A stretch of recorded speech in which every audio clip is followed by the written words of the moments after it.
হাদিসের আলো।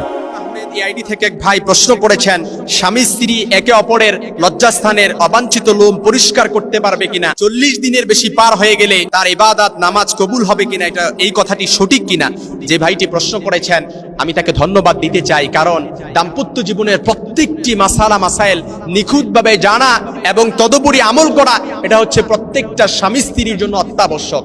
অনেক স্বামী স্ত্রী আছে দাম্পত্য জীবনের অনেক মাসাইল আমরা জানি না এবং না জেনে আমরা অজ্ঞতাবশত গুনাহ করে ফেলি, যার কারণে এটার জন্য হয়তো আল্লাহ তাআলার কাছে জবাবদিহি করতে হবে।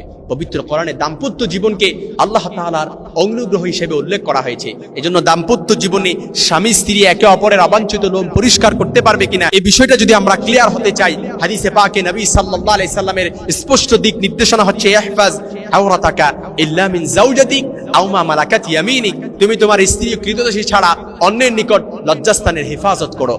সাহাবীরা বললেন ইয়া রাসূলুল্লাহ, সাহাবীরা যখন আল্লাহর হাবিবকে প্রশ্ন করলেন, লোকেরা আপুসে এক জায়গায় থাকলে তিনি বললেন যথাসাধ্য চেষ্টা করবে কেউ যেন তা মোটেই দেখতে না পায়। সাহাবী বললেন ইয়া রাসূলুল্লাহ, কেউ যদি নির্জনে থাকে?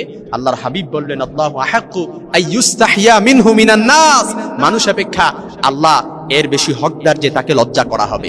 অর্থাৎ একজন স্বামী এবং স্ত্রী লজ্জাস্থানের ব্যাপারে কিংবা লজ্জার ব্যাপারে সে অবশ্যই যতটুকু হকদার রয়েছে আল্লাহর চাইতে বেশি হকদার। এজন্য স্বামী আর স্ত্রী যদি একে অপরের অবাঞ্ছিত লোম পরিষ্কার করতে চায়, এতে ইসলামী শরীয়তের কোনো নিষেধাজ্ঞা নাই, অবশ্যই জায়েজ আছে। তবে উত্তম হচ্ছে ইসলাম যেহেতু স্বভাবজাত ধর্ম, ইসলাম যেহেতু পরিবেশ বান্ধব ধর্ম, ইসলাম যেহেতু পরিচ্ছন্ন ধর্ম, এজন্য স্বামী তার নিজের লজ্জাস্থানের অবাঞ্ছিত লোম নিজেই পরিষ্কার করবে, স্ত্রীও নিজের লজ্জাস্থানের লোম নিজেই পরিষ্কার করবে। তবে যদি অক্ষম হয় তাহলে একজন আরেকজনের সহযোগিতা নিতে পারবে, এতে কোনো সমস্যা নাই। আরেকটি প্রশ্ন যেটা করেছেন, 40 দিনের বেশি যদি পার হয়ে যায় তাহলে নামাজ কবুল হবে না, ইবাদত কবুল হবে না, এটা কতটুকু সত্য? আমি যে ভাইটি প্রশ্ন করেছেন আমি তাকে বলতে চাই, এই যে আমাদের হাতের নখ কাটা কিংবা চুল ছোট করা, অবাঞ্ছিত লোম পরিষ্কার করা, এটা হচ্ছে সকল নবীদের সুন্নাহ, অর্থাৎ এটা দায়মি সুন্নাহ। অবাঞ্ছিত লোম পরিষ্কার করা এটা অত্যাবশ্যকীয় সুন্নাহ। কেউ যদি 40 দিনের বেশি পার হয়ে যায়, অর্থাৎ সে পরিষ্কার করতে পারছে না, সে সর্বোচ্চ সময় 40 দিন অতিবাহিত করতে পারবে, কিন্তু 40 দিনের বেশি যদি সময় পার হয়ে যায় তাহলে সে গুনাহগার হবে, অর্থাৎ তার গুনাহ হবে।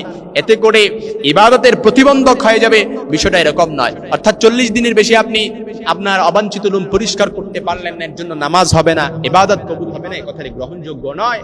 এর জন্য আপনি গুনাহগার হবেন, তবে নামাজে এবং ইবাদতে এর কোনো প্রতিবন্ধক হবে না। আশা করি যে ভাইটি প্রশ্ন করেছেন অবশ্যই তিনি প্রশ্নের উত্তর পেয়েছেন।